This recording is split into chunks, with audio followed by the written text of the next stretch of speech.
Well, good evening. We have a really packed content this evening for this presentation, so we'll go ahead and get started. I'm Amy Turner. I'm the CEO of Fox Islands Electric and Fox Islands Wind. This is George Kendrick. He is the president of the Fox Islands Wind Board.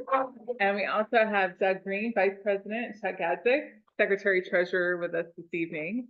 And we have Patrick Traynor, who is the president of the Fox Islands Electric Board. And I don't think we have any other board members this evening, but that's the thank you for coming to this latest iteration of our community meeting.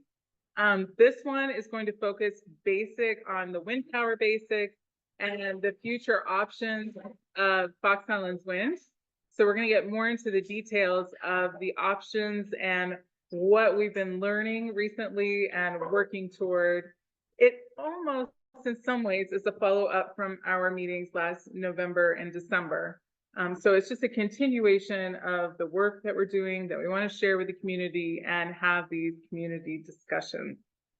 So to get started, I'm going to go ahead and turn it over to George. Okay, thanks. Maybe I'll drive. Okay, so we're going to talk about a bunch of topics tonight that relate to the project, and we already walked through the history of the project back in November, so we're not going to revisit most of that. We're going to be looking forward at this point. And a video of the discussion from back in November is on the website, so if anybody wants to look at that again, feel free. There's also all the other videos from the meetings that were in December, January, February, March, April. And April. Please, we've been having a lot of these. So we're going to be looking at the path forward rather than looking backward at that. Although we will spend a little bit tonight, a little bit of time looking at production over the last 15 years, but we're not going to rehash the entire project. So the first thing. I can't say it. It's a tiny screen. That's okay. I think we can hear it. It doesn't seem to be working. Oh, there it goes. There we go. Okay. So we're going to talk about some basics of wind power. How wind power works, what the concept is behind it, because I'm not sure that everybody has a firm understanding of how it actually works. What? Then what we're going to do is we're going to look at. I was testing it. We're going to look at the levelized cost of electricity for a bunch of different kinds of production. We're going to look at natural gas pricing and how that affects electricity. We're going to go through that fairly quickly. We're going to look at the production that we've had for the last 15 years. And then the most probably important thing is we're going to spend time talking about the choices that we have and what the pathways might be moving forward. And then we'll talk about how we're going to decide a path forward. So how hard can it be? These guys had a little bit easier time than everybody did in 2008. Oh, come on, what happened? And the answer is it's a lot harder than it looks. No. Complex part of wind project. And not just in the planning and construction, but also as we've been learning in the long-term operation. You have to evaluate the wind resources, pick the right site, do a site layout that makes sense, minimize the impacts to the community, pick the right turbines. Those are all critical factors in making a successful project. And then making sure that the project makes economic sense is the most important thing. And that depends on how much power you can generate, how you finance the project, and the market prices, which we don't always have control over. So we're going to take a look at some of these aspects. Solar, is he? Well, I don't know. Can you turn off Alexa? I did. Sorry, I hit the wrong button on this one. My computer, my phone. Oh, you're in screen share. Got it. That's why I didn't do that. Sorry about that. Maybe it's him. What? No. I mean, I'm doing everything. Full screen. Yeah.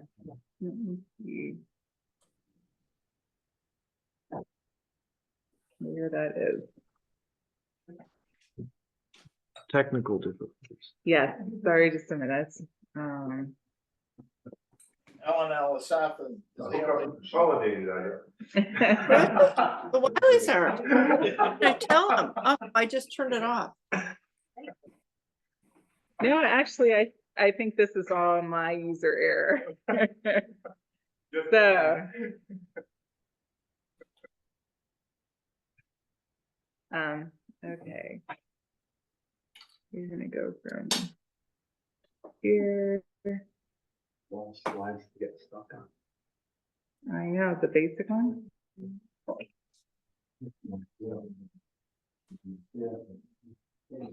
So that's a nurse. What if we just went to slideshow and from current slide So right there? he's talking about, what's he talking about? What's it called again? I don't know. That he's- Okay, we're gonna stand by for a moment here. No, what's this called? Okay. Talk among yourselves. He's involved with what? Final Haven Energy, I think. Let me just restart it. Sometimes the only way to fix these things is to just start over. Then he's Yeah. talking. It did get stuck for some reason and wasn't going back to the slideshow. Yeah, maybe it's because we're slide sharing. That could be part of it. Not George, he is a smart dude. Okay, thank you for your patience as we do this. Do the slideshow, and we want to do We don't- you first. So we like, yes, there we go. We don't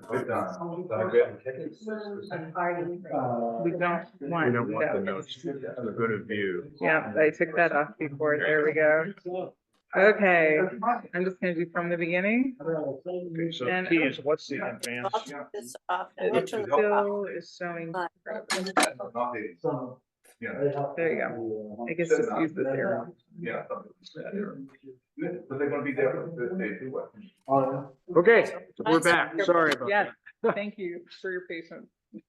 Okay, so if I do this right, oh, it worked. Okay. I think we see Great. the wet. Okay, so let's start off the whole talk with what we have. Most of you probably know a lot about the wind facility that we have, and we have 3 turbines located in Vinyl Haven. And for folks online, you know where Vinyl Haven is. Each turbine's rated at 1.5 megawatts, so we have a total of 4.5 megawatts of potential generation in ideal wind conditions. But because the wind doesn't blow all the time, and the actual generation is less than that. But the project was originally designed in 2008 to meet the peak demand of both islands, which is about 2 megawatts, sometimes up to 2.3 megawatts, but in that ballpark. Keep going, I'm sorry. It wasn't sharing on the video. Okay, I have to stop because I'm waiting for the next slide. Look at all the people there, There How we many? go. about 3. Oh, That well, should be working. oh, that war, Okay, going looks on like this the judges. trip. Okay, Mm. so this is a That's diagram probably one of showing different wind Is your turbines phone off? and their different heights. So our towers are about 80 meters tall. All right. They're made of Okay. steel, fastened to very robust foundations, and each turbine has 3 rotor blades that are each 38 meters long, or about 126 feet. So if you include the height of the towers and the blades and go all the way, the overall tip height of our system is about 120 meters, 390 feet, and it's slightly bigger than the Statue of Liberty, just to put things in perspective. Here, George. Ours is? Okay, so this, Yeah. let's take a look at the basic components of the turbines. So there's a 20-ton nacelle, which is a compartment that encloses a bunch of machinery that's sitting at the top of the 80-meter towers. And that has the generating equipment that has a gearbox that's shown in green here. It has a generator that's in blue and a controller system that's in red. And then there's a rotor, which consists of blades attached to a hub that spin when the wind hits a threshold speed and then drives the generator, drives the gearbox and the generator. And the blades can have their pitch adjusted to control the rotor speed. And the whole rotor assembly basically are rotated to face in the direction of the wind by what's called the yaw drive, which is an electric motor that turns the entire top of the turbine. And there are thousands of parts inside this machine. And sensors, and it's very complicated. It has a lot of parts that support and move this 20-ton nacelle at the top. So over time, wear and tear takes its toll on all these moving parts, and routine maintenance and repairs are critical to keep these things working. But the turbines have a finite lifespan, and that's why we're having these conversations now. So there are several distinct stages see in the the wind wireless yet. power project. from initial planning through construction, Okay. and then you get It's to a us point of now. either decommissioning or repowering, which is sort of where we're at now. And turbines typically have a working life of about 20 years. Even though you might have a loan or a mortgage basically that will go out 25 years, the reality is turbine life is 20 years. And their performance degrades over time. That's just the nature of a piece of equipment that's this complicated and has so many moving parts. So there's increasing maintenance costs as they get older, like anything, like a car, like a boat. So you have to focus on doing maintenance and replacing parts before they break, so that you don't have downtime. And we weren't entirely successful at that over the last several years. So we're back on track with that now. So to build a new wind farm, it typically takes 1 or 2 years to do your planning and your permitting, then another year or 2 to complete the engineering work and construction. And there are a whole bunch of pre-construction studies you have to do. There are things like bird and bat studies, environmental assessments, sound surveys, sound modeling, and a whole bunch of studies required by the state and federal agencies to give you a permit. So one of the things to talk about is the sound levels of wind turbines. They're very large machines that emit sound from the operating equipment that's up in the nacelle and the movement of blades through the air. And the sound level diminishes with distance from the turbine. And it's affected by things like temperature, wind direction, wind speed, and air turbulence as to how far the sound will travel away from the turbine.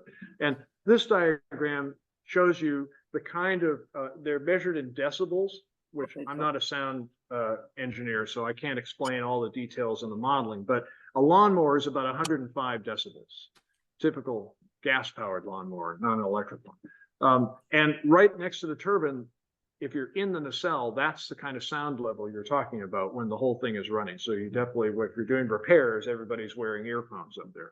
But by the time you get about 200 meters away, it's down to 50 decibels, and the state requires no more than 42 decibels to be allowed at what's called a receptor, which is typically a residence or a church or a park or something like that. And in Maine, there are state laws about these maximum sound levels, and we have a wind power ordinance on Vinalhaven that mirrors the state rules regarding sound. So, for example, a wind farm can't exceed 55 decibels during the daytime from 7 a.m. to 7 p.m. And only 42 decibels is allowed between 7 p.m. and 7 a.m. at protected locations and things like that. Fox Island Wind is required to meet those state requirements, those state standards, as part of the operating permit that we received from the DEP.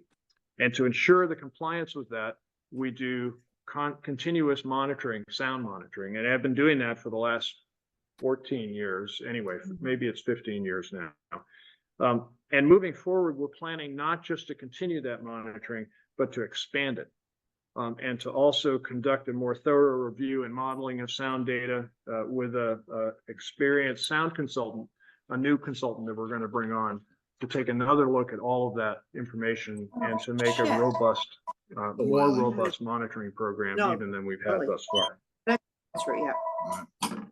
So even for repowering or decommissioning, which may be the choices going forward, we have to go through a lot of the steps that we did originally to build the project from scratch.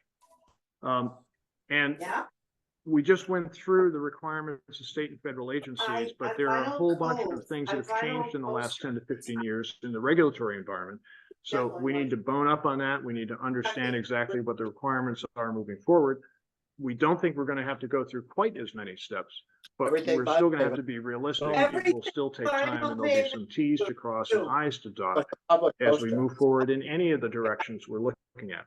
And so for these reasons, and to avoid any interruptions in power, we typically need to start planning the next phase several years before your turbines reach the end of their life. You don't want to get caught short and then have to scramble. Well, in fact, the turbines we have are already 20 years old. A lot of people don't realize that. The technology of the model turbine that we have, the GE 1.5 SLE, was originally introduced in the year 2000. It was upgraded in 2004, and then it was replaced by a new, more powerful and quieter model in 2008, which is when we built the project. So in the mid 2000s, wind turbines were in big demand. They were a 1 to 2 year waiting list. And a very small project like ours was very low on the waiting list. So to move the project forward, the Fox Island Wind Management at that time decided to purchase turbines through a third party. And in 2008, they ended up purchasing slightly older turbine models that had been built 3 years earlier, rather than the brand new turbine models that had just come out. So that was a practical, realistic approach.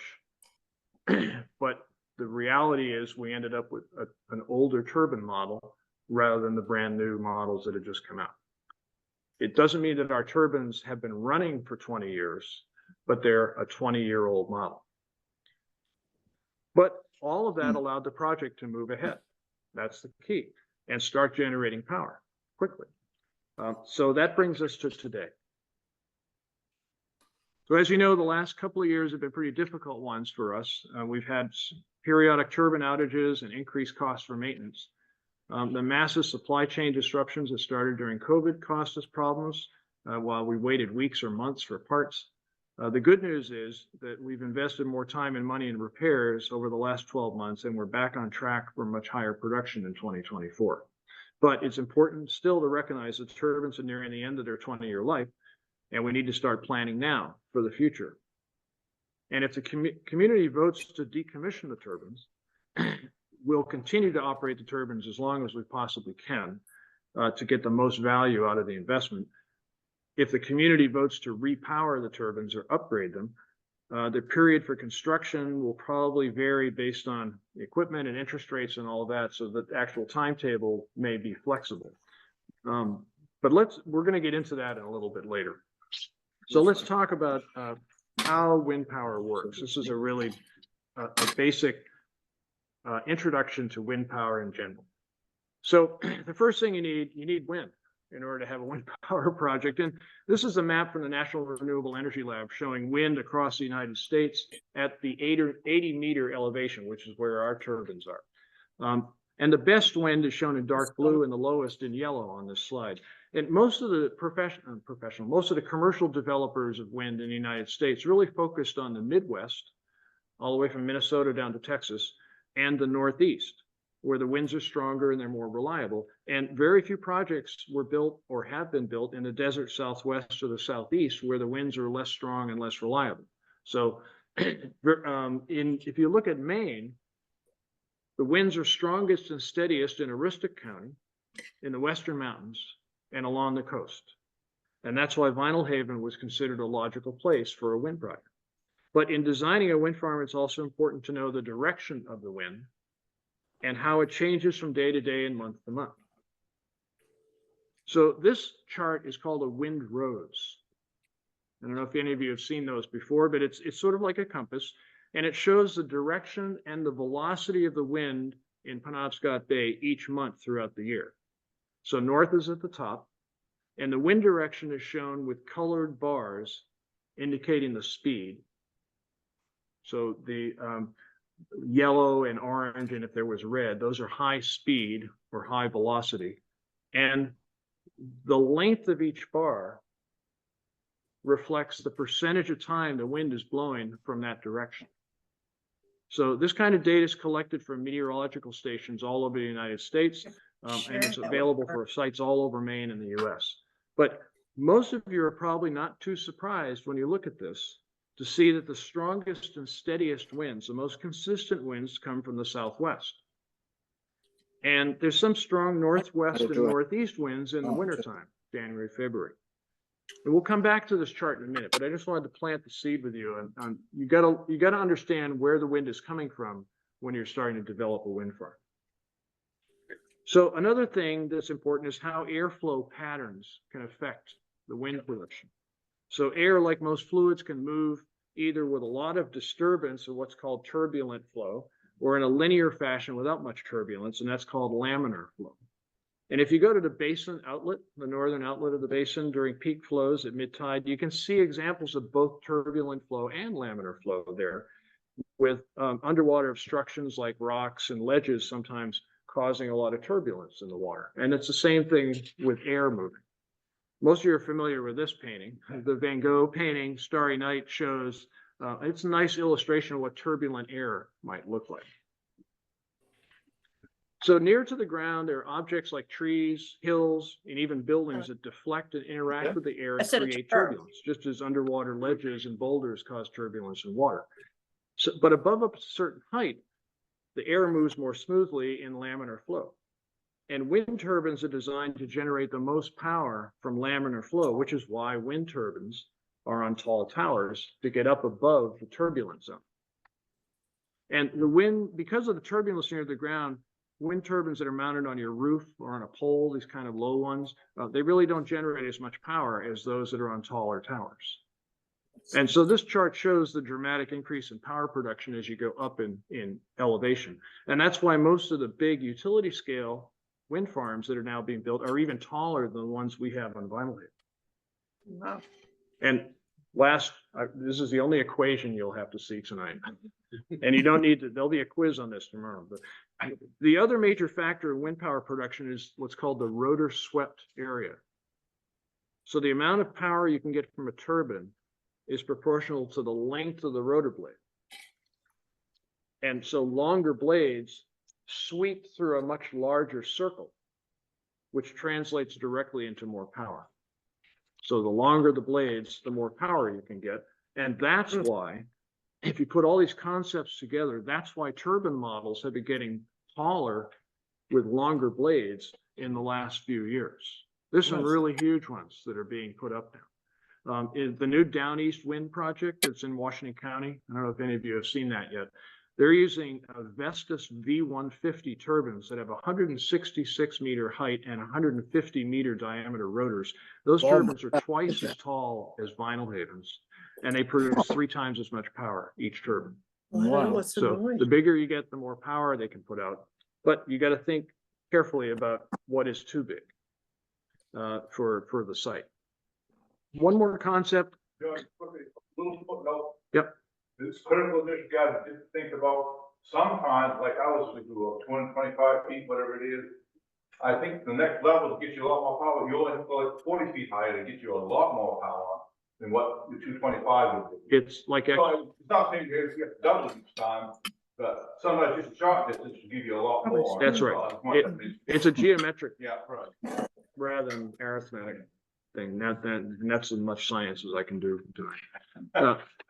So one more important concept is what's called the wake effect. So spinning wind turbines can create a narrow zone of turbulence called a wake directly behind the rotor blades that extends a short distance downwind. And it's similar to the wake behind a boat, where the spinning wheel or the prop, is going to create a turbulent zone that gradually fades as it gets further away. And you probably don't want to be following right behind a boat in a wake, because you're going to end up with a lot more cavitation and you're not going to have the same amount of power if you're immediately in the turbulent zone. The wake effect for wind power is most effective or most important for offshore wind, because the wakes can extend much further because there's more laminar flow and less turbulence in the offshore environment than there is on land. And this famous 2008 photo is from Denmark on an offshore wind project. And you can see the way the turbulent zones were extending behind each of the turbines. So the wake effect turbulence affects a downwind turbine by slightly decreasing its power production by several %. And that's because turbines operate most efficiently in laminar flow, not turbulent. And single turbines don't face this problem, but putting too many turbines on a site or putting them too close together, or not paying attention to the prevailing wind direction when you're laying out your turbines can result in less production. And noise. The most effective way to minimize wake effects is to separate the turbines by 3 or more rotor diameters. And that gets you basically out of the turbulent zone, out of the wake zone. And particularly, you have to pay attention to that in the direction of the prevailing winds. So on Vinyl Haven, here's a picture. Here's a Google Earth picture of our 3 turbines on Vinyl Haven. And they're arranged in a triangular array with a separation distance of about 3.5 rotor diameters. And this separation distance is adequate for the size of our turbines. And would also suffice for slightly longer rotor blades if we decide to repower in that direction. And remember the windrows that we talked about earlier. If we take this data, the seasonal data, and we reduce it to seasonal averages, it looks something like this. So there's the 4 seasons with the prevailing wind direction. And then if we take that and we overlay it on the turbine layout, the wake effect would be minimized further because of our triangular layout. So for the prevailing winds each season, you take a look at this, the distance between the turbines and the turbine layout minimizes the effects in spring and in summer, in fall, and in winter. So actually this layout is a good one. It was appropriate for both the number and the size and the kind of turbines we have and for the local wind conditions. So they did a good job in terms of laying this out. And that's really good news for us if we look ahead to the future of what our options might be. So let's now turn to economics. I'll try and go through this one quickly. Not everybody loves economics, but one of the best ways to look at the economics of wind power is to look at what's called the levelized cost of electricity. And that's simply the capital costs and the operational costs, maintenance costs, and fuel costs divided by the electricity you produce. And that comes up with a number that's per kilowatt or per watt. And wind projects have no fuel costs. So the levelized cost of wind power can be really competitive when you consider fluctuations in prices of fossil fuels. There's also been tax and production incentives for wind power projects that have reduced the upfront capital, and that's helped. And economies of scale are critically important. So big projects, big wind farms end up generating power for less per watt than small projects like ours. It's just the economy of scale really plays out when you have a 100 turbine wind farm versus a 3 turbine. So the levelized cost of electricity has been tracked for a lot of years in different industries. And this chart shows how the wind levelized cost, which is in blue here, light blue, has really dropped over the last 20 years to become competitive with combined cycle natural gas turbines, for example, that are in light green. And you look at coal, which is the dark green, it's become a much more expensive source for electricity, mostly because of environmental restrictions, environmental costs. It's also interesting to look at what happened to combined cycle natural gas, which is in 2022 and early 2023. That's the red arrow coming down here. That's when natural gas prices spiked dramatically. And if we take a look at that in more detail, this was natural gas prices over the last few years. And you can see the big spike in 22, 23. You know, there were geopolitical factors like the invasion of Ukraine and a bunch of other things that triggered natural gas markets to go berserk in the 2022-2023 period. And this had a really major effect on electricity prices in New England in particular, because this pie chart up there is the ISO New England source of power mix. So natural gas is in red, and that's just slightly over 55% of the power in ISO New England is from natural gas. So you can see what happened in 2022-2023 period when the price of natural gas went through the roof. So did the electricity price. And if we only had a crystal ball that worked, you know, we could do some predictions and it'd make it a lot easier to make decisions here, but we don't. So we've talked about this a little bit in previous meetings, but let's take a look at quickly at the production that we've actually had here. And Amy showed this chart in an earlier meeting where she looked at the what if scenario. What if we had bought all our power from ISO New England since 2010 and hadn't built the wind farm? And there's a ton of detailed data behind this chart. Thank you for doing this.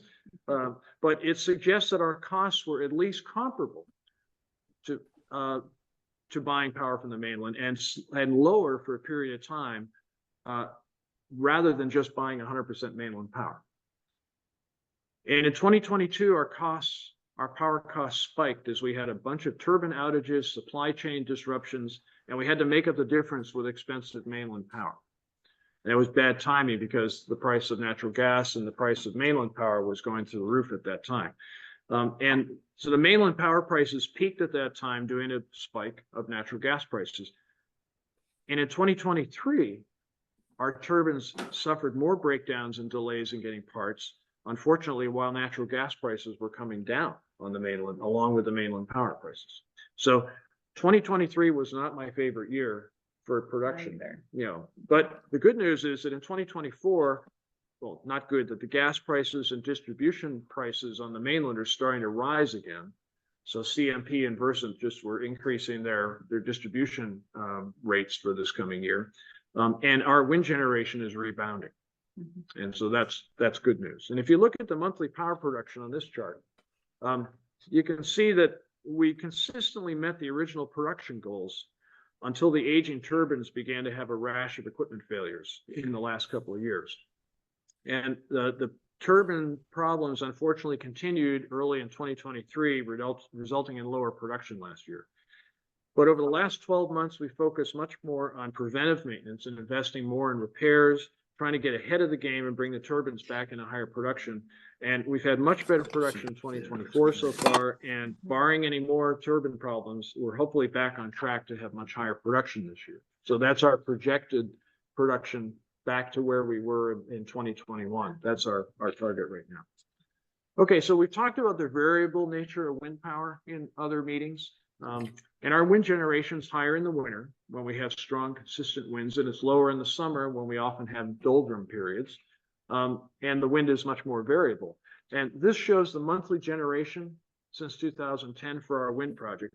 And you can see the seasonal variations with peaks in the winter and the shoulder seasons, and then lower production in the summer months. And we also showed this chart in our April presentation. It shows over the course of a year, this is the demand or the system load. And it fluctuates, peaking in the summertime. And commercial customers tend to have a fairly consistent demand. And then the residential customers, including seasonal residents, make up most of the increase that happens in the summertime when we hit our peak.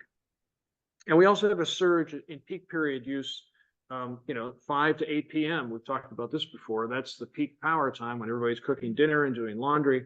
And so there's what our peak is in yellow.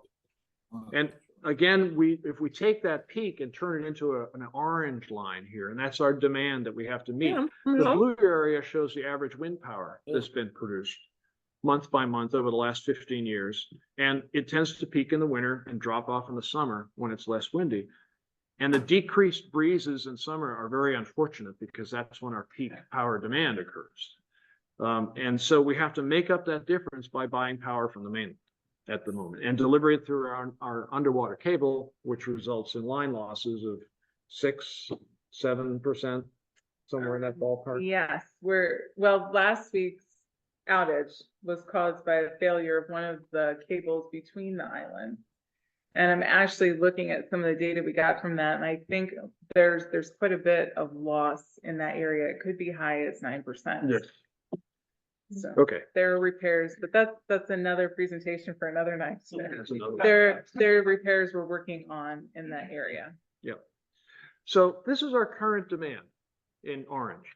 And in April, we talked about the projections for the future, and we had done some projections, and it looked like about a 15% increase in demand over the last 10 years in a conservative way. And that's the red line here. So this is the future demand, 2034 estimate.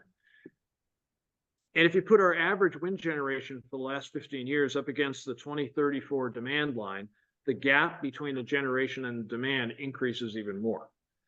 And this data assumes the existing turbines remain in place. We just keep them alive and we keep repairing them as long as possible.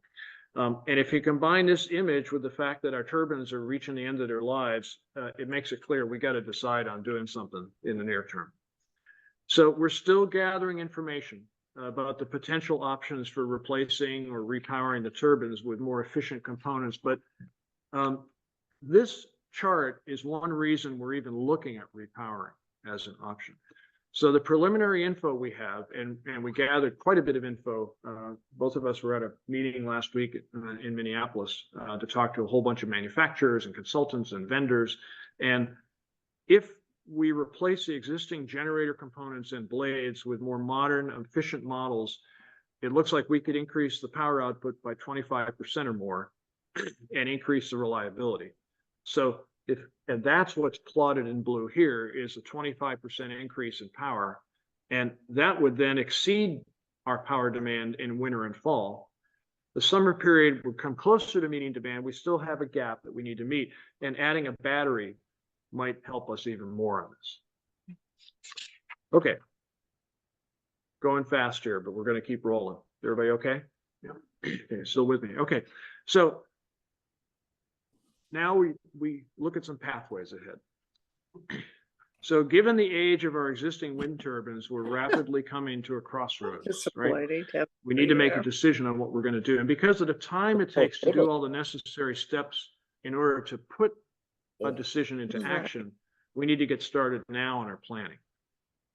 So the question is, do we undertake a complete press that? replacement of the turbines and the towers with brand new models, possibly from a different manufacturer than GE? And that would be considered a complete repowering. Or do we keep our towers and just upgrade the turbines with new components up top and include new blades, a generator, gearbox, and control system, which are the new, quieter, more efficient ones? And that's called a partial repowering. Or do we throw in the towel and just tear down the turbines and revert to buying all our power from the mainland? And really, those are the three options that we have. Quick question, why does complete repowering, I infer that the tower has to be replaced? Yeah. And why would that be?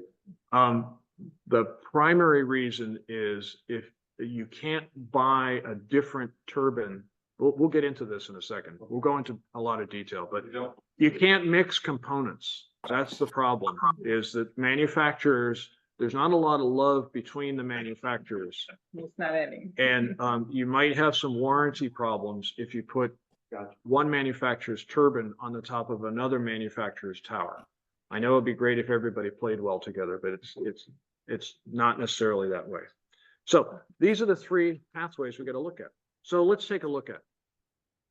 So if we look at a complete repowering, we'd be tearing down and replacing everything at the site except perhaps the foundations. That's unclear at this point, whether we'd have to redo the foundations, but we'll know more about that if we evaluate it. This pathway anyway includes replacing the towers, the nacelle, which is basically the enclosure up at the very top, replacing the blades and all the generation equipment inside the nacelle with the latest, most efficient models. This approach might allow us to consider different turbine models and manufacturers than GE, so it would open up our choices perhaps. But only if different turbines were more efficient or more costly. Guess what this is gonna be? And again, the manufacturer warranties do not allow mixing of components, so we couldn't put a different manufacturer's turbine on the top of the GE tower. It just wouldn't work that way. And a key factor is going to be determining whether we can actually reuse the existing foundations for a new turbine and tower. And that has to go through an engineering analysis to make sure that the original foundation designs are robust enough to support a different manufacturer's tower. Quick question. Do our towers have a definite lifespan? The towers are no, maybe 30, 40, 50 years. The towers are not an issue. In fact, no, we get at least another 20 to 25 years. Most of the projects that are being repowered around the country that have the exact same turbines we have are keeping the towers, and they're basically renewing their life for another 20 to 25 years. So they're solid, they're steel, they're no moving parts. There's nothing to wear out. One other quick question. Going this route, sounds like it's the cost of decommissioning because we're completely tearing down and then rebuilding. Yeah. Stay tuned. Good, excellent question.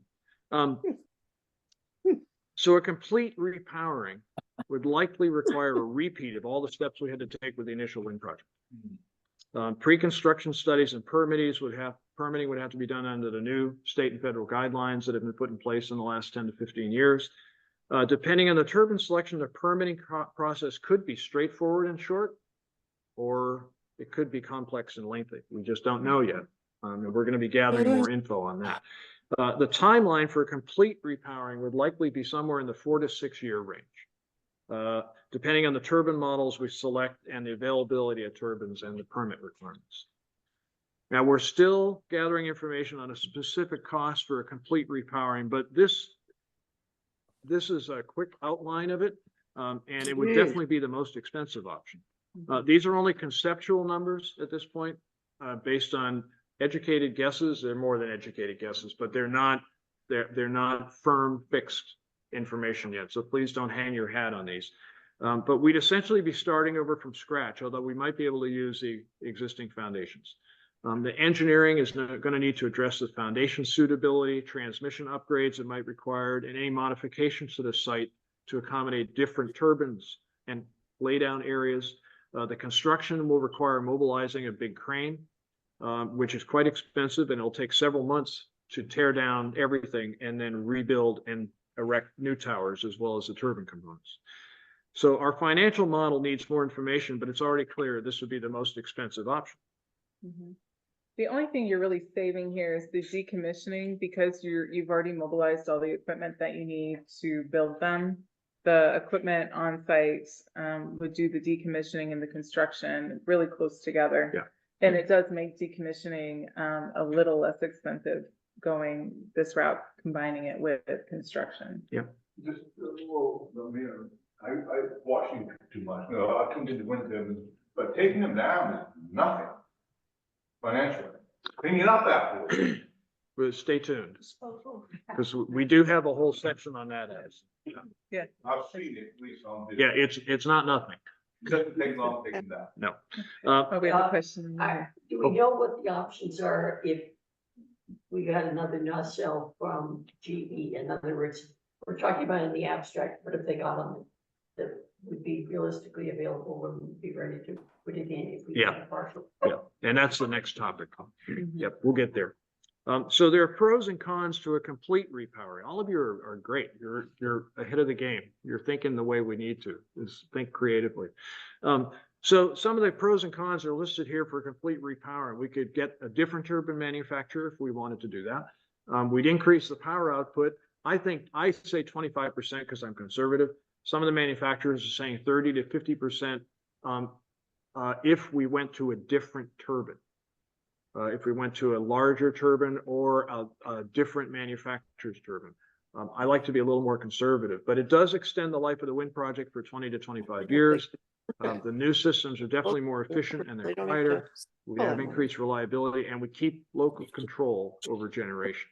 Good for another 30. Bad news, we can't reuse the existing components. So again, we can't put a different turbine on top of the existing tower. There'd be longer construction time, several months. And we'd have to have delivery of new towers and blades again. So we'd take over downtown and, have the parade going up the road to deliver stuff again. And the rate impact.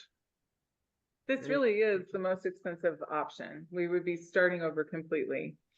So as we're looking at this, I'm not saying it isn't an option if for all of these cons or all of the pros, not the cons, the pros, it does give us greater reliability with a different model and more capacity. But so we are really analyzing the numbers here because this is the most expensive option, but it could still be the best option if it gives us a longer duration of the project. Over time, it could be a more efficient way to go. But I'm doubtful about that. I really think this is going to be the most expensive when we're looking at it. We will have similar overhead and maintenance costs that we have now, but we'll have additional generation. And that is true with the partial as well. When we looked at the localized cost of your wind, it's all of those costs divided by your output. The reason why 2023's costs were so high is because our output was so low and we have less kilowatt hours to spread those costs over. So we are going to have similar costs, but we're going to have the additional generation. So there's more kilowatt hours to spread that cost over. I am looking at this with just the initial calculations. The rates would probably be similar to the existing project. The cost of the wind components have come down as technology has gotten better. So it in the current net dollars, it would actually be very similar to what we have right now. And one of the things to look at, again, these are conceptual numbers right now, just to get our arms around the concept. But one of the key elements here is the federal elective pay credit. So there's an investment tax credit, the ITC, that was available for private developers, which was a 30% tax credit. So it really dropped the capital cost of the project. It was kind of unfair that only private developers could do that, and nonprofits like electric co-ops couldn't take advantage of it without bringing in someone from the outside, a tax equity investor, which is what Fox Island Wind did at the front end. The good news is that there's new regulation. The Inflation Reduction Act actually passed a direct pay tax credit that's available to nonprofit entities. So Fox Islands Wind would register the project at the very beginning with the IRS, and we would have a direct pay at the end of the project that would pay off essentially, it would be essentially 30% of the actual costs that were incurred during that time. And that is 30% of the total cost. So if you're looking at federal loans, if you're looking at grants, that there are some that you have to take out of. So you take the grants, any grants you had out of all your projects, that's that lump sum at the end. For the initial project, we had a $9.5 million loan from the USDA Rural Utilities Service. So this would be a 10.9. Of course, that's today's dollars versus what the value was in 2008 when we entered into that loan. So they're very similar in costs. One of the differences right now, we have a high interest rate environment. Our existing loan is right around 5%. So if we could get something lower than that, again, we'd have savings over the life of the loan. Yeah. So again, these are just conceptual numbers, but you know, it's at least gives us something to work against. And we have conceptual numbers for the other options we're about to walk through, so we can see at least a kind of a ballpark comparison. Okay. Just a math question. Back to the 4,260,000 is not 30% of 15. No, we have to subtract things like the pre-construction studies and the permitting. The decommissioning recycling. Yeah, these are capital costs that we need to think about. Yeah, and the decommissioning doesn't qualify at all. And the decommissioning and recycling costs, again, if we just were to decommission, we'll talk about that too. We don't get any tax credit for that. They want to build things. They don't want to tear things down. Okay, so the second option is partial repowering.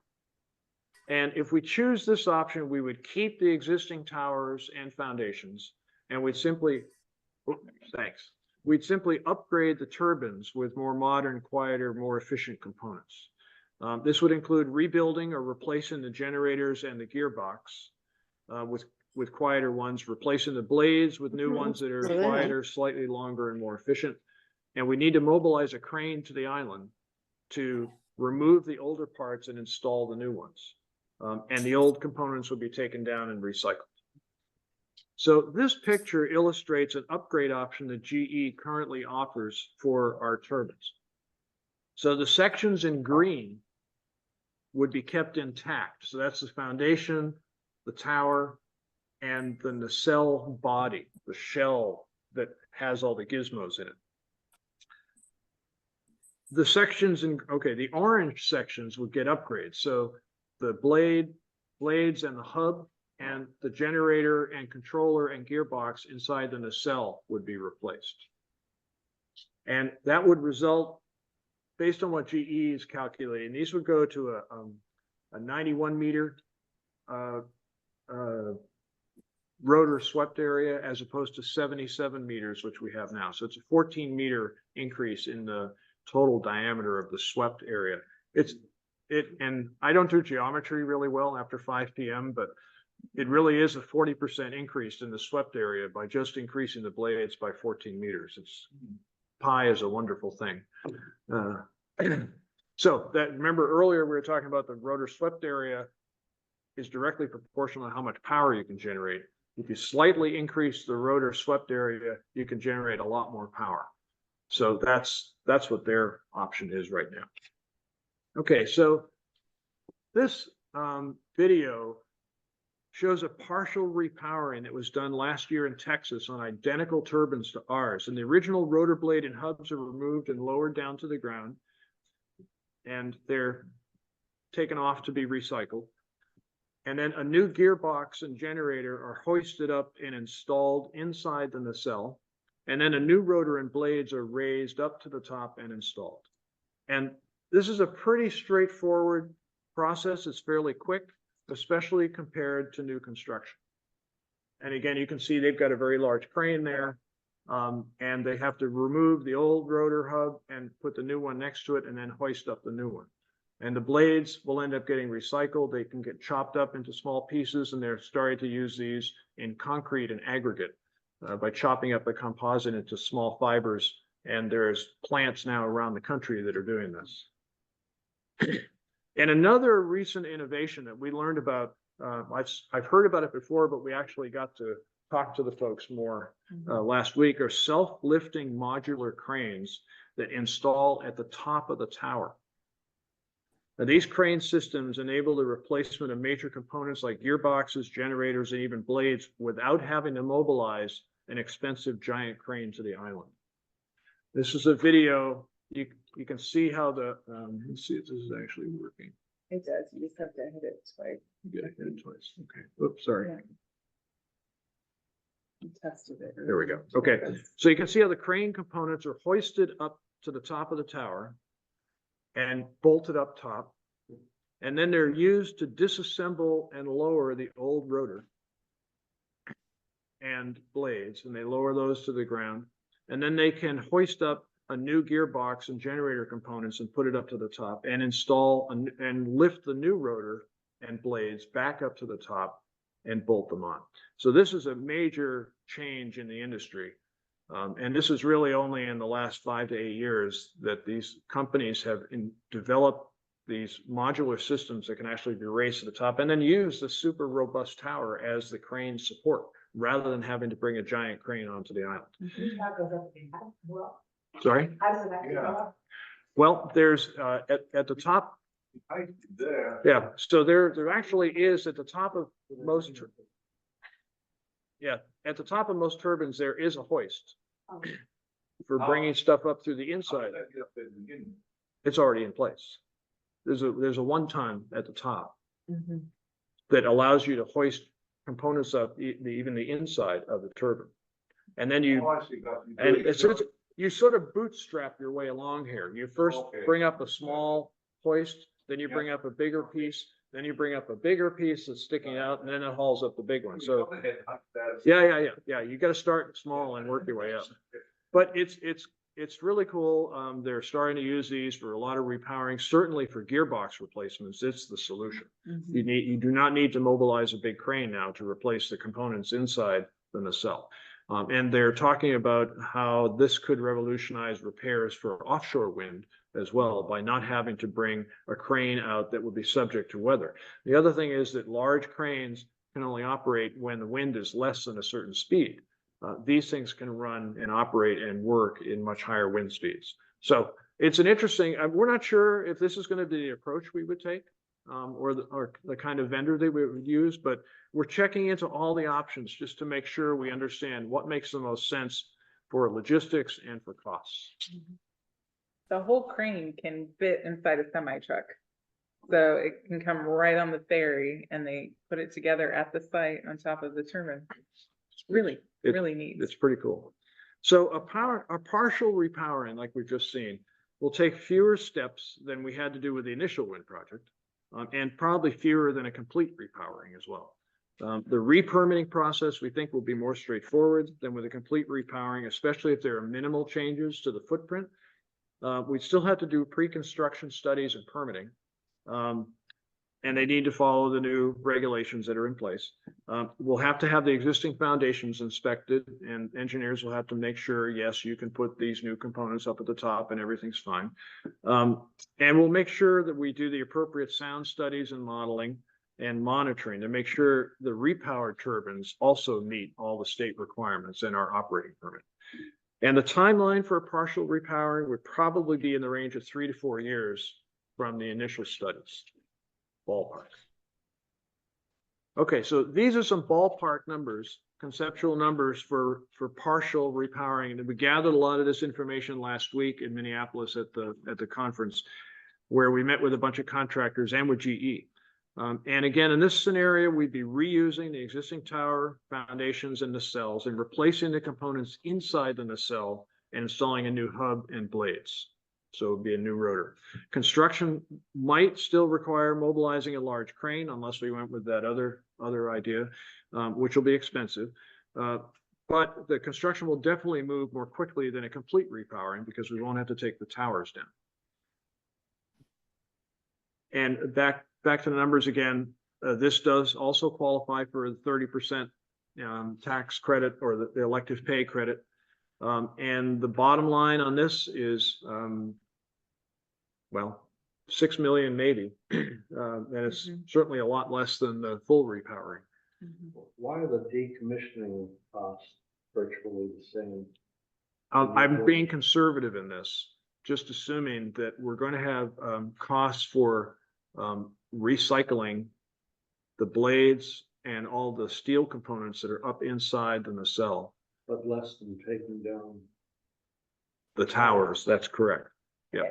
Yeah, but I think when we were looking at how much, if you have to take the towers, some of those components have to be replaced anyway. And if you're removing them from the island, your transportation costs are about the same.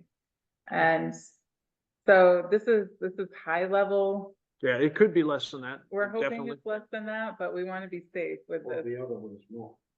Yeah, or the other one could be Yeah, more. that's right. Yes, That's right. but all these numbers are pretty conservative. Yeah. But again, you know, that's why I put the word conceptual up there. You know, do not write these on your blackboard or in your notebook at this point, because we're going to have to get a lot more information on it. But it's a place to start again, and it does tell us more than an order of magnitude. It shows us that there definitely is a difference in pricing between a complete repowering and a partial repowering. So at this point, there seem to be a lot of benefits to partial repowering. We can extend the life of the project by 2 decades. The modern components are more efficient and they're quieter. We can expect more power to be generated if we do this. The costs are definitely less, but they'll require some financing. And we have to gather more information on the specific costs here. We've got to get the numbers nailed down a lot more, and we'll be doing that in the months ahead. But we definitely can see already that it's less than a full repowering. So the third option is a complete decommissioning, where we abandon the wind project, tear everything down, and revert to buying all our power from the mainland. And Not quite this easy. That's how they do it. That's exactly how they do it. yeah. And by the way, although that's dramatic, we cannot take this approach here. It works in open farmland, but not in forested terrain. And there's a bunch of permit requirements we've got to pay attention to before we go that way. Most likely, we will have to mobilize a crane to take apart the tower components one by one and bring them down to the ground. Although that's a dramatic video and fun to watch, I don't think we'll be able to do that here. Maybe we can, but we're certainly going to need to investigate what are options. But I don't think we should assume that we can do it that way. Oh, that's hard at that. We'll get you and Danny out with the chainsaws and we'll just take it down. Yeah. Half a minute. So if we do a repower decommissioning, it involves a relatively straightforward demolition of the towers and the foundations, recycling all the components off island, and then we have to do reclamation and replanting of the site. That's right in our state permit. We then have to shift to purchasing all of our power from the mainland, from ISO New England, and that's subject to price fluctuations we can't predict. So if we looked at the financial considerations of this, again, conceptual, we have to gather a lot more info, but it would definitely be less expensive than any repowering option we could come up with. The decommissioning will probably require mobilizing a large crane. You can't use those nifty, modular cranes on the top of the tower because you got to take the tower down. But the demolition will definitely go more quickly than the original construction did. And all the materials that we take down, the blades, the turbine components, and the towers will be cut up and hauled off island for disposal or recycling. We'll be selling the tower for steel scrap. You know, you have to cut them up into smaller manageable chunks, but it will go, I mean, individual tower segments as they were delivered. We'll probably take those. Yeah. And yeah, they won't be cutting them up with a cutting torch. No. And then Take them in the dump, put them in the middle. put them in the dump, yeah, put them in the dumpster. Yeah. The transfer station will take them. And then again, we'll have to reclaim the site and do replanting and all of that stuff. So the pros and cons of this, it's definitely the cheapest option, and For maybe, now. yeah, I want to put it in there. okay, all right, okay, It's the cheapest initial option. that's true. And then I'll follow up on the. Yeah, okay, thank you. It's the cheapest capital investment option. Yes. Right. But we'd lose control of power generation and any power costs for both islands. We just wouldn't have any control over that. We also know that all our power is going to incur 6% or higher line losses through the submarine cable. And we'll probably have a higher capacity charge from ISO New England, right? Yeah.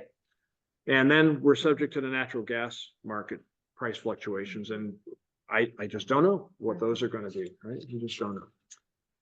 So this really does open us up to becoming full customers of ISO New England. So with the decommissioning cost, we do have money set aside in the O&M. We have an operation and maintenance reserve. We also have a CD that was required by the Rural Utilities Service to put at least a year's worth of financing and interest away. So we have some money towards the decommissioning right now that is there in reserve, but we would have to recoup some of the decommissioning costs through rates as well. So this is not something that we could just plan to do immediately. We'd want to get as much of investment out of the existing turbines as we could, and then build in decommissioning costs as we got closer to the dates. But this does put us completely at the mercy of the market for market and transmission costs, both of which the market power, the cost itself right now with the dip again and the adjustment, natural gas prices went down. Now they're coming back up again, and they'll probably level out here somewhere soon. But transmission costs are increasing. We pay a portion of the transmission for all of the transmission in the ISO New England market, and we're building more and more transmission to connect more renewable projects, which means more lines to pay for, which is more expensive. So we are seeing additional transmission costs. We would see higher capacity costs, and we would be buying market power at whatever the going rate was. So this might be the cheapest as far as from a capital standpoint to go. But it does take the co-op back to the beginning, and we wouldn't be energy independent at all. We would have our backup generators still, and we would have, there are amount of self-generators here, but we would be back to the beginning of designing an energy independent small grid for our islands. So how and when to make a decision on what we do. Tonight, we're just looking at an initial overview of the options that we're going to have to decide between. And we've got a lot more work to do. We've got to talk to more vendors. We've got to get some more firm numbers from folks. We've got to get some consultants to help us look at things like foundation stable, suitability for repowering. We're going to have to get another sound consultant on board to really put a more robust analysis in place and continue our monitoring.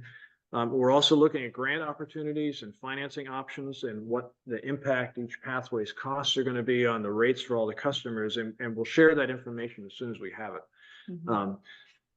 And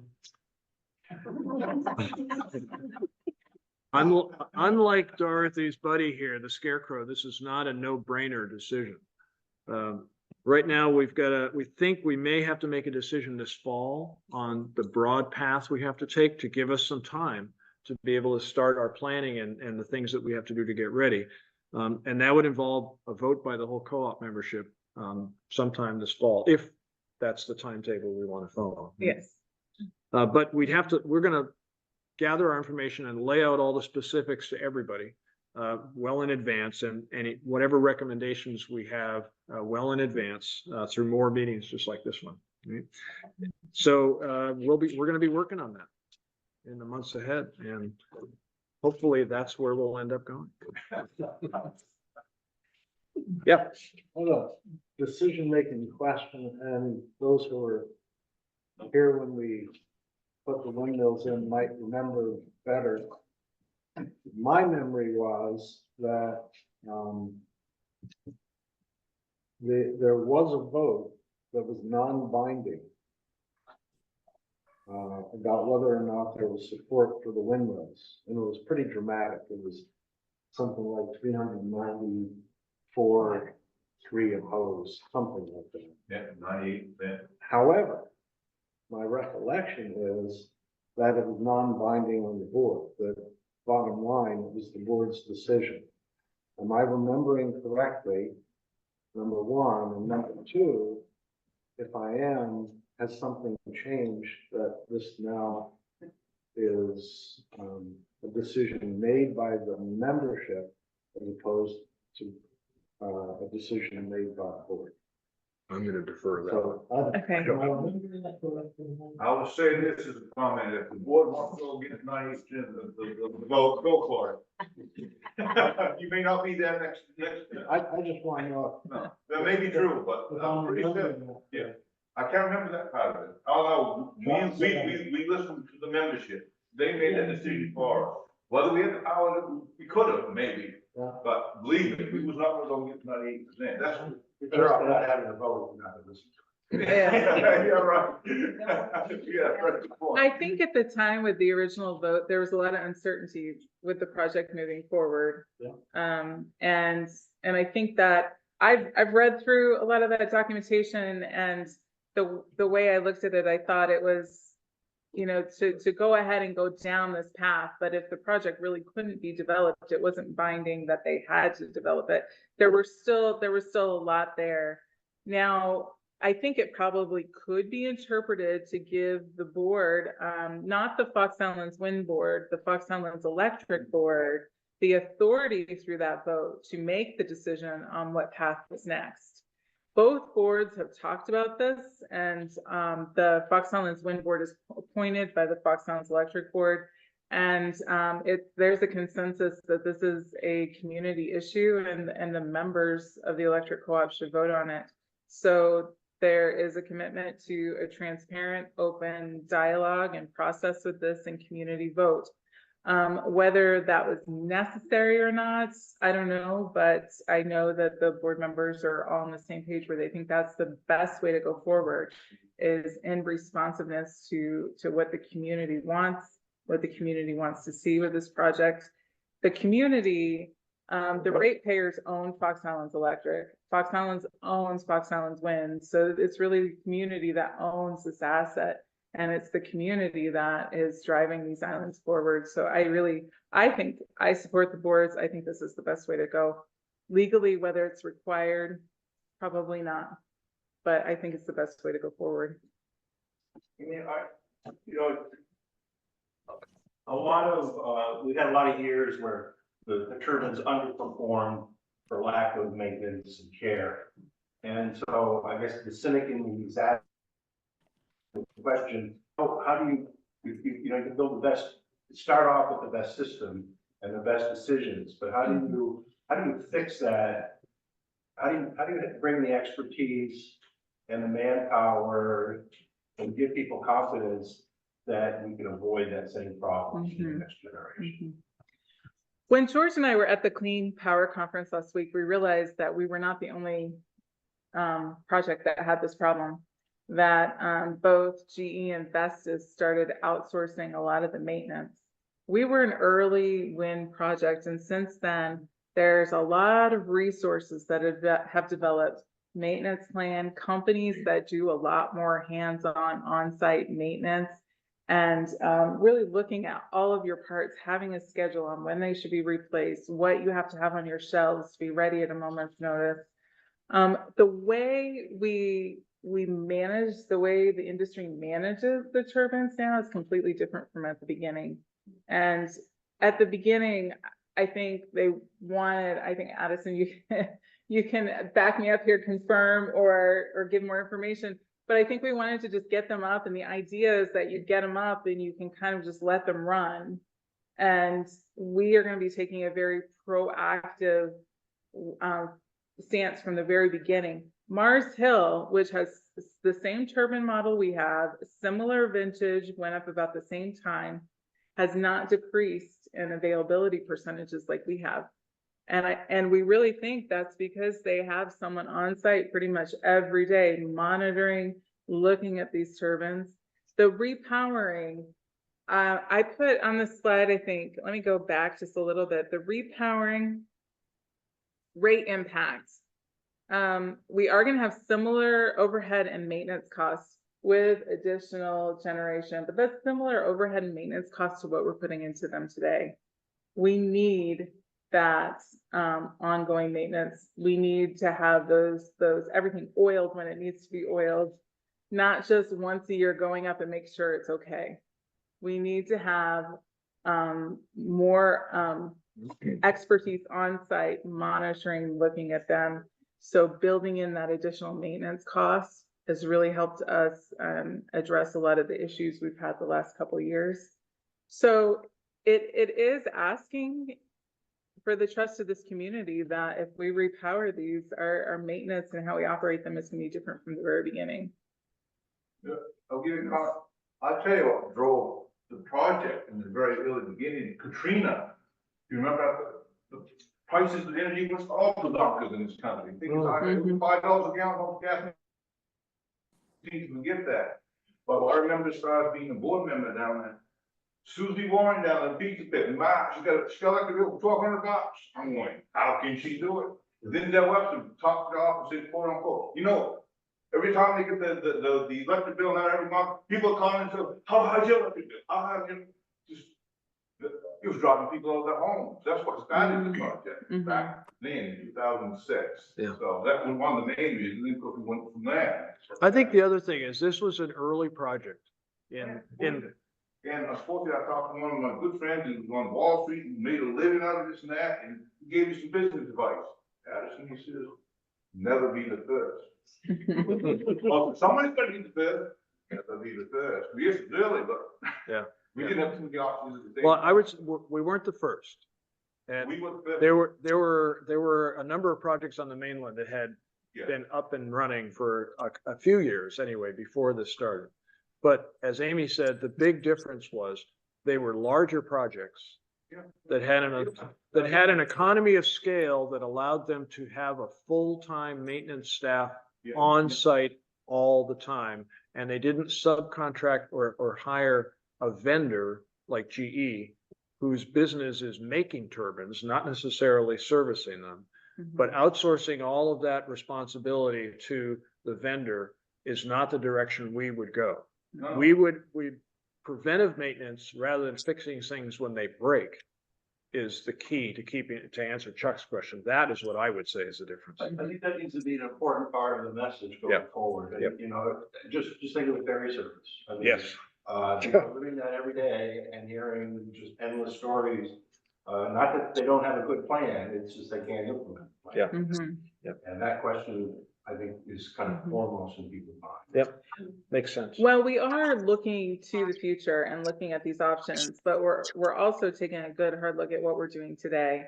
At the end of the year, our contract for operations and maintenance with GE expires.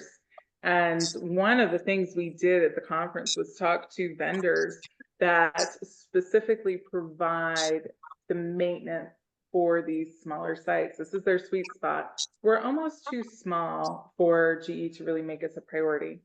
But because of that, the industry has grown and companies have said there's an opportunity there to make some money really working with and providing services to these companies. One vendor said, well, what are your performance standards?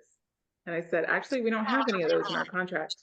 Did you know that other companies have performance standards, and that contractor that provides operations and maintenance for that site has to have the turbines running a certain percentage of the time, replacing the parts, keeping them oiled, doing all of this to get the most generation out of those sites. They have a financial stake in making sure this works. And GE is more our, we call them when we have issues and they try to fit us in somewhere. And it's not anything against GE. This is not their sweet spot. This is not really what their company is geared for. They did spin off their turbine company or their wind into a separate company. So we're seeing those changes, and we do have a site manager right now that's been very responsive. But again, it's not really what their company is geared to do. So what resources are there out there in the industry, which has changed dramatically in the last decade? Yep. You saw that crane. Yes, people are seeing the issues with it, and they are filling those needs with, cranes that you don't have to bring over on a barge. You can just ship in a truck and put together on site. It's amazing where the technology has come and what options are out there. And while we are planning for the future, a large part of the Foxhound Wind Board's job is working with the site that we have now to get the most out of our investments. And I want to echo just a prior conversation where we talked about battery storage and possibly solar. The wind is only a piece of it. It is really the main piece of generation that we have, the key piece of generation. But we still have the intermittent. We're still buying expensive peak power price, energy, because that's when our wind turbines die down a little bit. So it's a very large piece of this overall puzzle that we're trying to put together for economic reasons. But the wind turbines have levelized costs. Until the recent changes, in 2019, when that gearbox failure happened, that was right before I came on board. And then we had these other parts breaking and different things happening. They levelized the cost of energy.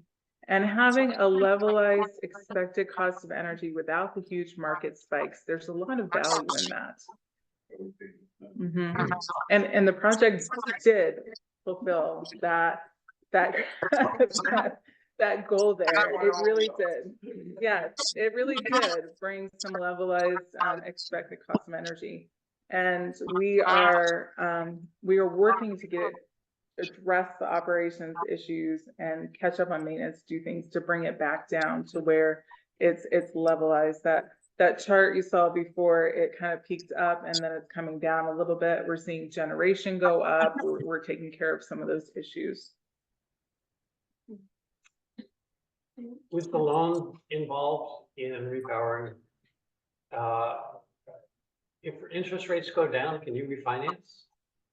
The Rural Utility Service doesn't allow refinancing of their debt. So there are different programs and grants that if they select your option, they might provide refinancing of existing debt.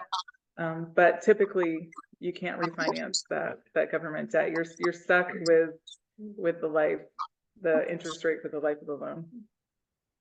Have you attempted to compare these three options in terms of their impact on our utility rates? Because the first one presumably creates the most wind energy and therefore protects us from the ISO in New England the most, and then the middle and the last one doesn't at all. Mm-hmm. I don't know if that's feasible or if you're looking at it. Well, we are going to be I've done like back of envelope calculation rates, digging into it deeper with all three of these options. The first one really would only over time be worth it if you had a larger turbine, and there's sound issues that come with that. There's site issues, there's more permitting.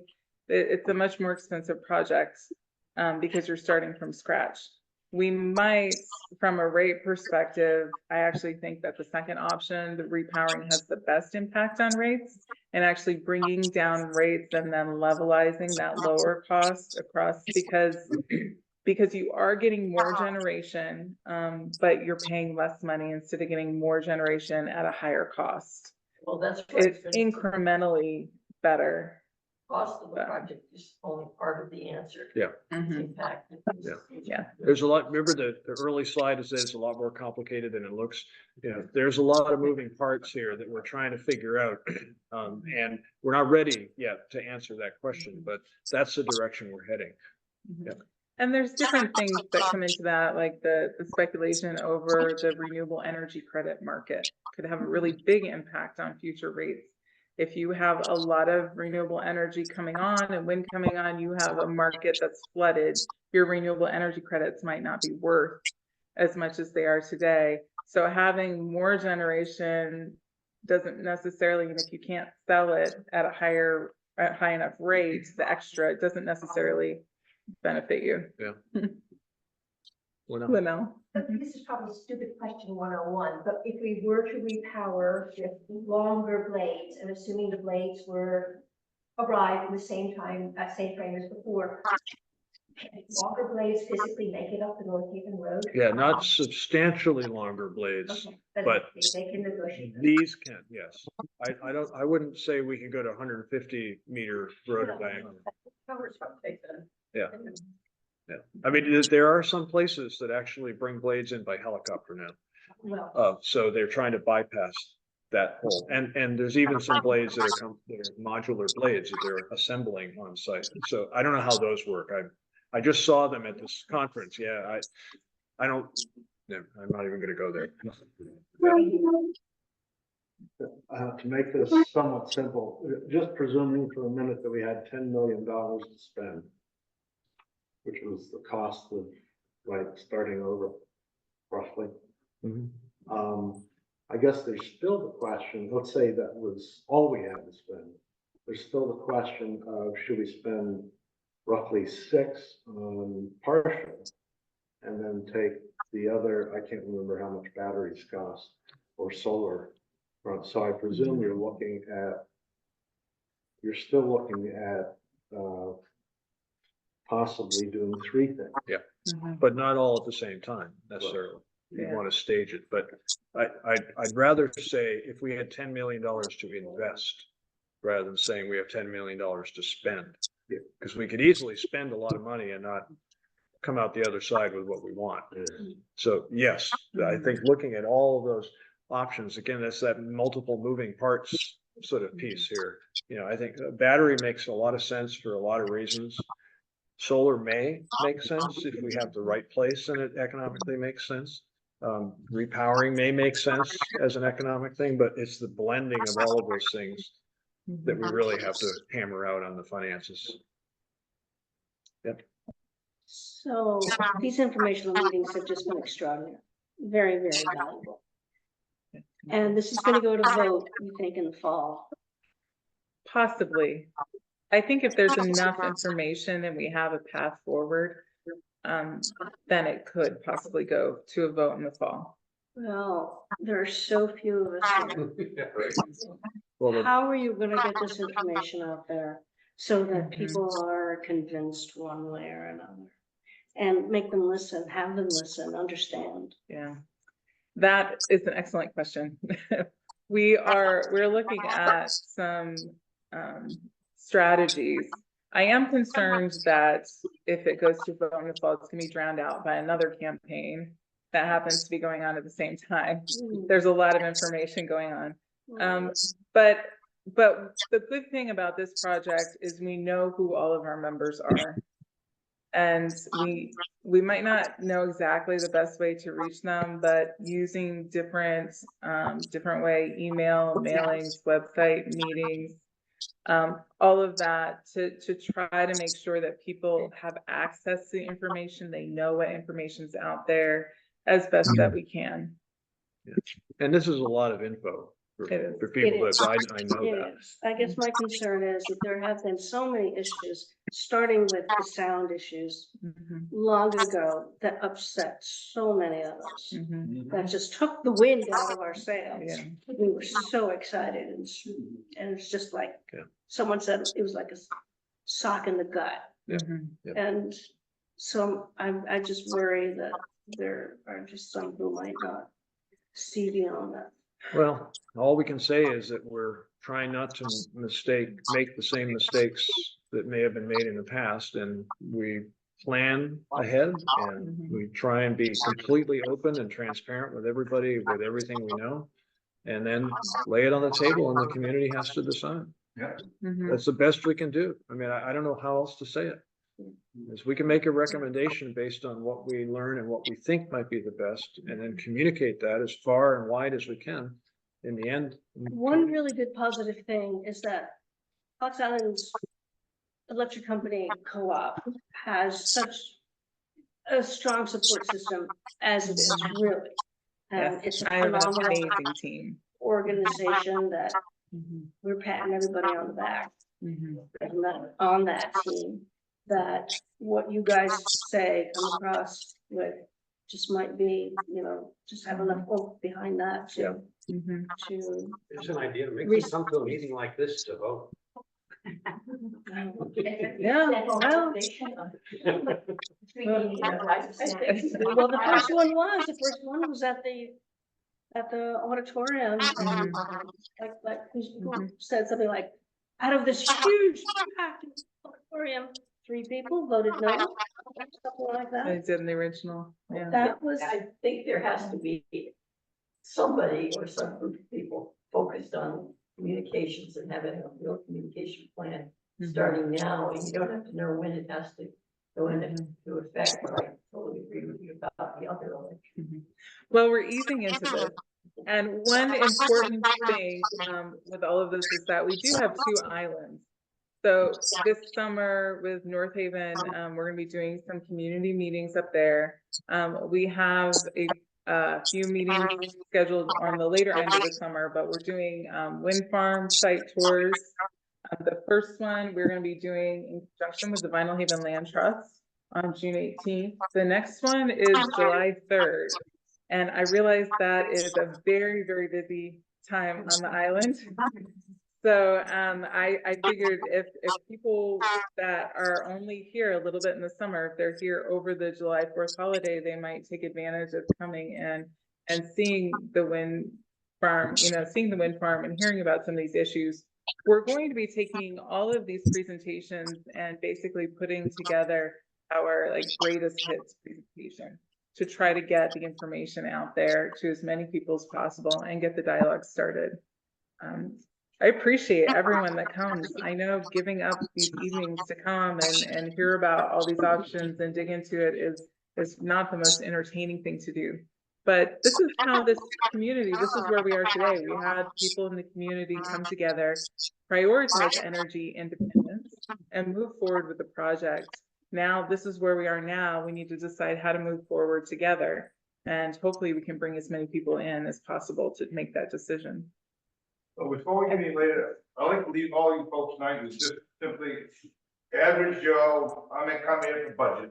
The last meeting, going through my mind's country metrics, we're kind of close on the tracks up there. I was really amazed, this and that. So I made a list. If I was a private investor, let's say Elon Musk, I got this much money, I'll invest. Okay, let's go. This is mostly for the repowering structure, the one in the middle. 3 wind turbines for $10 million. You're fairly close to that.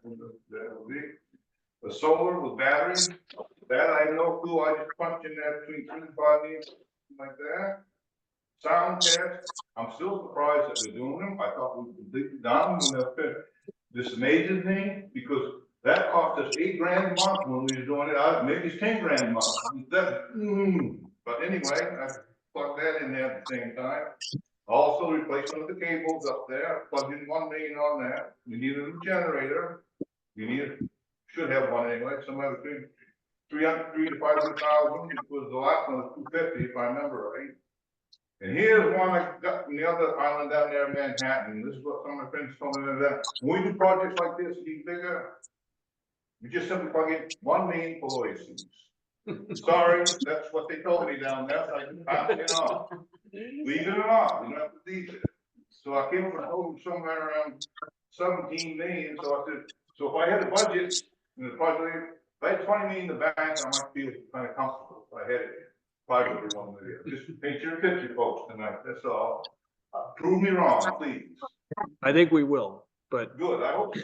But if it costs that much, it better drop our rates. Yeah. Otherwise, we shouldn't do it.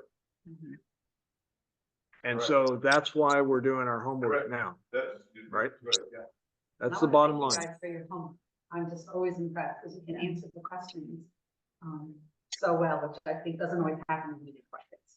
So Thank you. for being. Well, we're really crunching the numbers because we know even if it is 17 million, when we loan that out at an appropriate interest rate, really looking at interest rates, then you have ratepayers across many years paying towards the services they receive, and it doesn't land on one group or another group. Where we can levelize those costs and make sure that we're paying for the system as we use it in a very economical way. Well, one point, So, which you mentioned at the last meeting, even with the wind redoing the wind turbines up there, we still have that gap, remember? As we use more energy down the line, we still have that we gap still in have the the summer middle. gap. That's why when the solar and the battery get that gap down, so that should help out on. The battery So- definitely Yeah, help so I with the mean, summer. so I was including that, so we get that down. I think we have- They're by themselves, not bring that. They won't. Kay had a question. Okay, one more question, yes. I was gonna suggest if you're having the July 3rd field trip, that you have your greatest hits talk, or one of them the night before. So people hear all the stuff and then they go see it the next day. We possibly could. We'll talk about it. There's a really good band at Skull that night. Sorry. Thank you so much. Thank you. So much. Yeah, definitely.